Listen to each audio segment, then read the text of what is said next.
Hello, everyone, and welcome. I'm Tony Waller. Make you want to scream and holla. And I'm just so happy to be here. I just want to thank you so very, very much for all of your support over the last years with Real Talk at the Barbershop. It's been really a lot of fun, and y'all have been really great friends. And thank you for spreading the word about Real Talk, and continue to do that for me, okay?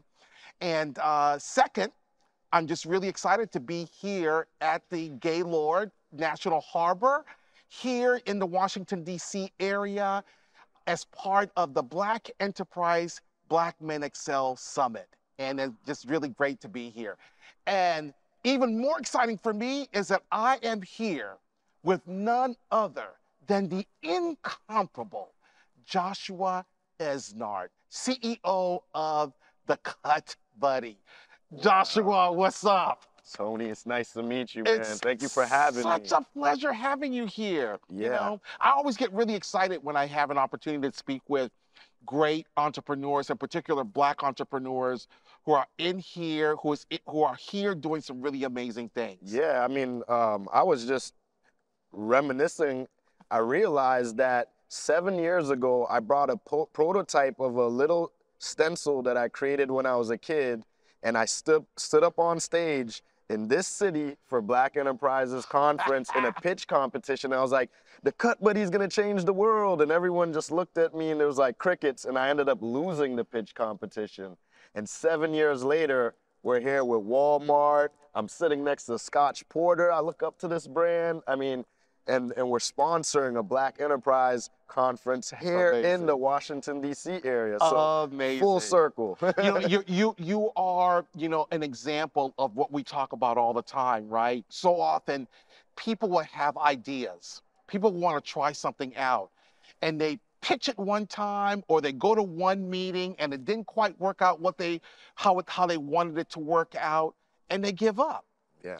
But then there's you, who said, I've got an idea. It may not have panned out it may not have panned out the right way this time. Yeah. But it doesn't mean that's not a good idea, and it doesn't mean that I should be trying it out. Yeah, this has been a long road. Sometimes I feel like I'm running through a burning thorn bush as an entrepreneur, but you survive, man. Like we're a survivor story, my family. We're from a small island in the Caribbean named St. Lucia.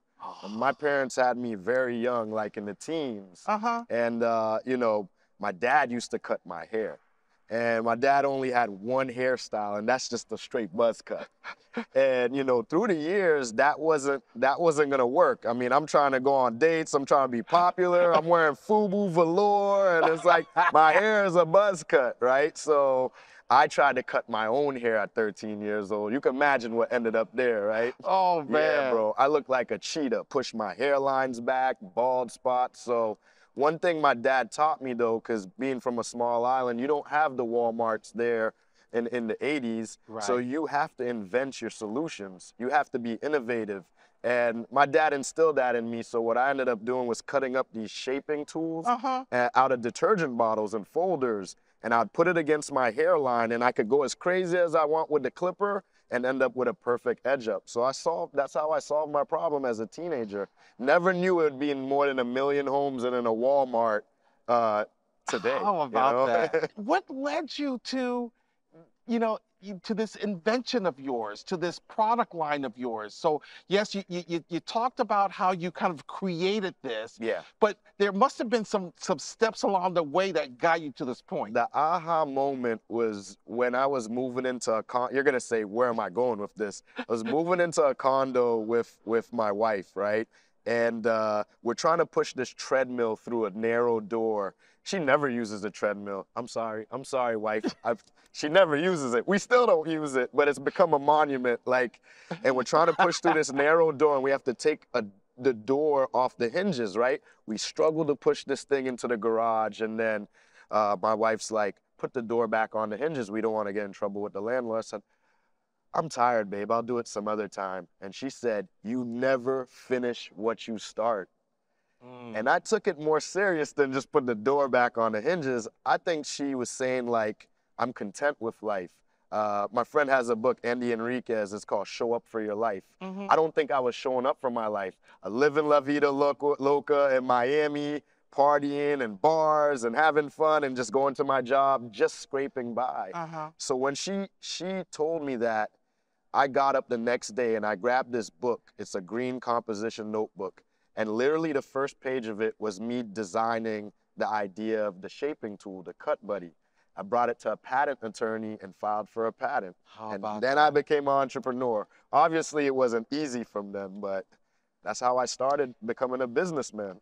So, what have you enjoyed about being an entrepreneur?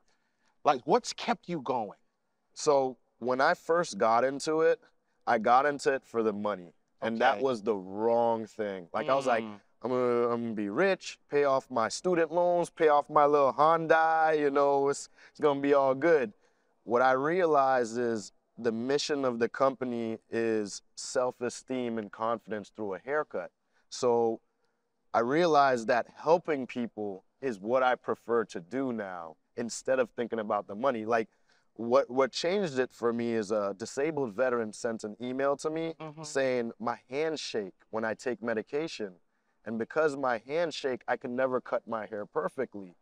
And with your tool, I could steady my hand and cut my hair perfectly. Wow. And I want to thank you for making such a beautiful tool, because people with disabilities can have nice haircuts too. And that point, I looked at some of my reviews. There are mothers with 2 autistic children using my tool. It was no longer about me making money. It was about helping people. Wow. Yeah, wow. Man. Yeah. It's awesome.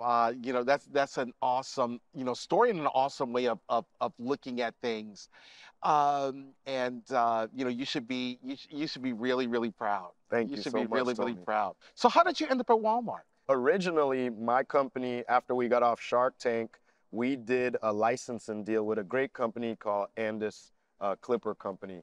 My first invention was put into their clipper packages, and people would be able to get a clipper and a shaping tool. That relationship ended after 3 years because the licensing deal ended.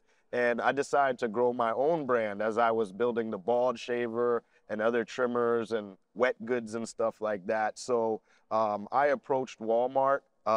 There's an amazing lady there, and she gave us a chance to really pitch our brand as a Black-owned business. And she's like, I'm in love with the story. I'm in love with the product. Let's move with it. And next thing you know, like, few months later, you get the purchase order and you're gonna be in like 3,000 Walmarts, and you're like, how do I do this? So I had to team up with a great team of distributors, ultra distributors and stuff like that, and they've been great. Oh, that's awesome. Yeah. Joshua, what would be your piece of advice to anyone who wants to get a product into Walmart? I would say solve a problem that there's white space in. So like when you go to Walmart, you'll see shampoos or you see hair clippers or whatever, but you just can't create something that's the same and fight in a saturated market. You have to create something that's new, that fills something that Walmart doesn't have. Yes. Like an invention, like the Bald Buddy or our shaping tool, the Cut Buddy. So think about the white space, the empty areas on the shelf that you can fill, and you'll be successful. That's awesome. Yeah. Joshua, thank you so much for Real Talk at the Barbershop. Real talk, Tony. Big time. Really do appreciate it. Yeah, bro. and you know, all the best to you. Thank you. As you continue doing on your journey. I know that there are bigger and better things coming your way. The best for you is yet to come, and I can't wait to see it. And to all of you, thank you. Thank you for being with us today and having some real talk with us at the Barbershop. And we'll see you next time.